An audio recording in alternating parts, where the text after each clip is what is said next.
So I thought since my summer break was coming to an end, I would do a summer book haul and share with you all of the books that I have purchased this year, or this summer. So I don't typically buy a lot of books. We go to the library a lot. My wife and I are big proponents of using the Libby app and our Kindles, so we read a lot of books that way. But occasionally, I do like to go to the bookstore, go to Barnes & Noble, because that's where I get gift cards to, or we visit one of the local used bookstores. We have one that's here in town, and then we have one that's in the next town over. So from time to time, I do pick up a couple of books. And this summer, I purchased a total of 7 new books. Well, new to me books, I guess is a good way to put it. Some of them, like I said, some of them I got from Barnes & Noble. I got a couple off of Amazon. And then I got some from the used bookstores in town. So these are in no particular order. This is just in the stack as they came.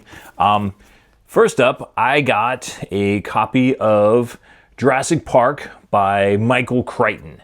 I remember reading this for the first time when I was in middle school, because that was around the time that the movie came out. And my mom took me to Costco because they had a huge book. They had a lot of paperbacks there. And I remember picking this up and reading it and absolutely loving it. Over the course, I think my original copy had the black cover with the cool Jurassic Park logo on it. Over the years, as I've gotten older and moved and things like that, my copy disappeared, and I had a gift card, so I grabbed this one. If you're not familiar with Jurassic Park, this is a story of a scientist who discovers a way to replicate dinosaurs, and it wants to create an amusement park. So he has this island, and he has scientists that are making dinosaurs, and of course, what could go wrong with that idea? This book has been out for, this says it's the 25th anniversary edition. I think it's probably been longer than that, but that's the copy that I have. So I'm going to get to reading this at some point in the near future. Then I grabbed this one we have a used bookstore in town called Fuzzy Dog Records and Books. And I popped in there and I saw this one on the shelf. This is Joyland by Stephen King. Now I'm going to be honest, I don't know a great deal about this one. This one isn't one of Stephen King's more popular books. Like you hear about The Shining and Carrie and Firestarter and things like that, but you don't hear a lot of people talking about Joyland. This was published by the Hard Case Crime imprint, and it's about a college student who is working at an amusement park for the summer, and I think some things go kind of off the rails from there. Probably in typical Stephen King fashion. So interested in finding out more about this one. Then I grabbed 2 books off of Amazon. The first one, this is a new one that I'm going to be introducing to my students this year as a read aloud, and that's The Wish Giver by Bill Britton. Now, if you've been on this channel before, you've heard me talk about this book. I love The Wish Giver. This book is fantastic. It is so much fun. There is a town called Coventry. It's kind of in the New England area, and they have a church fair every year. And this one year, this kind of ratty looking tent shows up, and there's a sign outside that says, "I'll give you anything, wishes 5 cents or wishes 25 cents, something along those lines." And 4 people go in to visit with Mr. Thaddeus Blinn, the guy who promised them the wishes, and he gives them each a card, has a little red circle on it, and they think they're getting ripped off. They were like, what a joke this was. Come to find out, you got to be careful what you wish for. To tell you any more would ruin the surprise. Just know this book is so much fun. I've read it multiple times because I love it so much. This is one of the books. I made a video. I'll put a link up here and at the end about books that, if you are a Stephen King fan, that you would enjoy. And this book is definitely on that list. Remember, be careful what you wish for. Then In that same order, I also grabbed in the Penguin Classics, because I do love Penguin Classics, Washington Irving, The Legend of Sleepy Hollow, and Other Stories. And so The Legend of Sleepy Hollow, you probably know it most famous for The Headless Horseman. This book also has Rip Van Winkle, the guy who goes to sleep and wakes up many, many, many years later. There are also, I mean, there are so many other stories in here that I'm looking forward to reading. I don't know if Washington Irving falls under American Romanticism or not. I can't remember if he was writing at the same time as Nathaniel Hawthorne and Herman Melville and those guys. But I am looking forward to reading these stories. The Headless Horseman cartoon that Disney put out is one of my absolute favorites.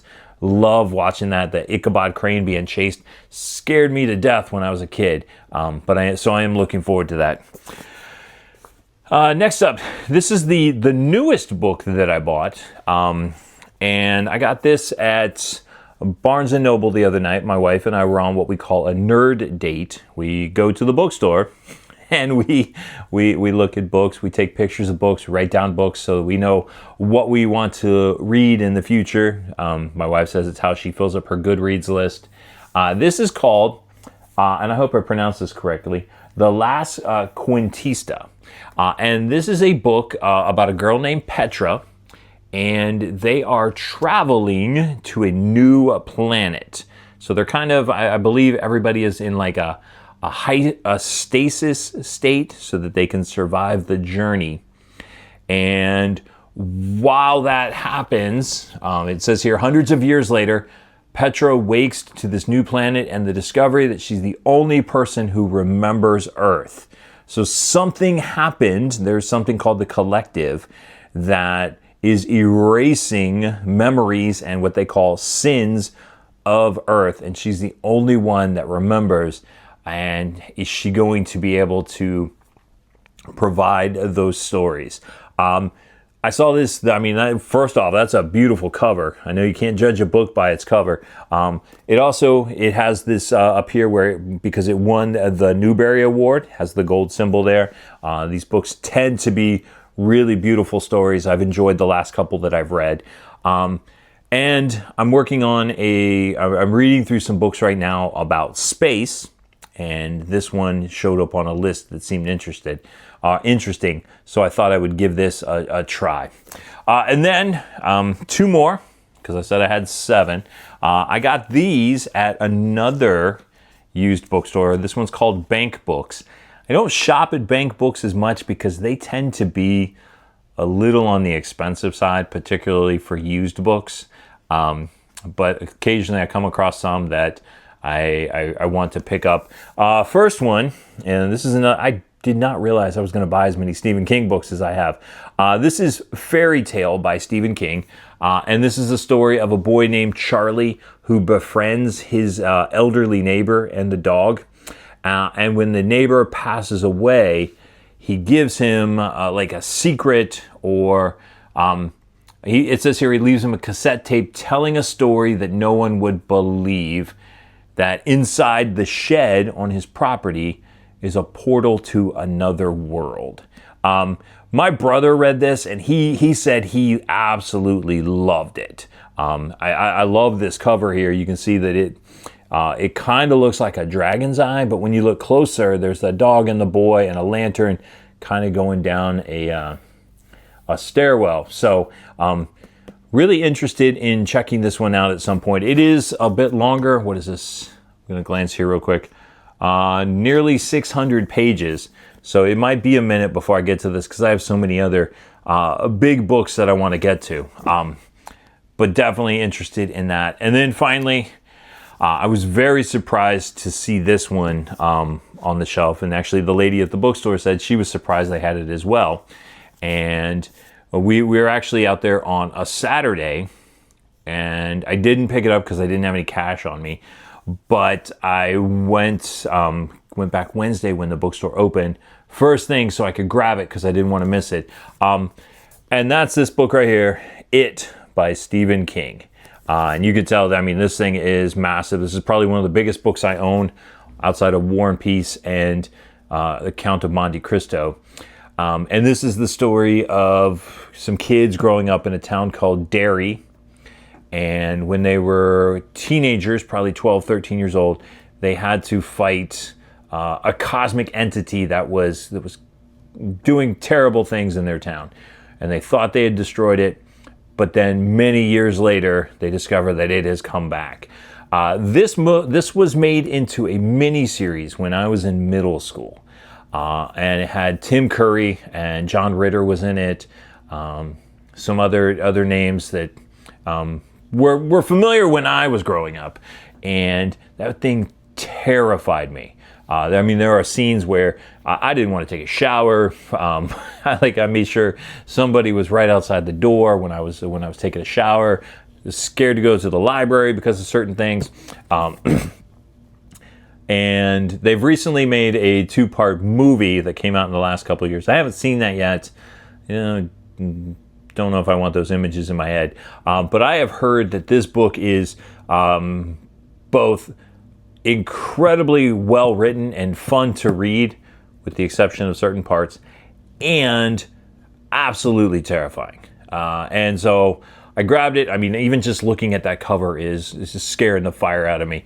But I want to give it a shot at some point, and if I like it, great. If I don't like it, well, I didn't pay full price for it. I can always donate it or sell it back to the used bookstore or however that works. So, but there you go. Those are the 7 books that I purchased this summer.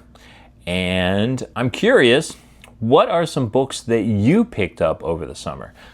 And have you read any of these books? And if so, what are your thoughts on it? And which one do you think I should attempt to get to first? Leave all that down in the comments. And as always, my name is Jonathan. This is Mr. Pearson Talks Books. And I'll see you next time.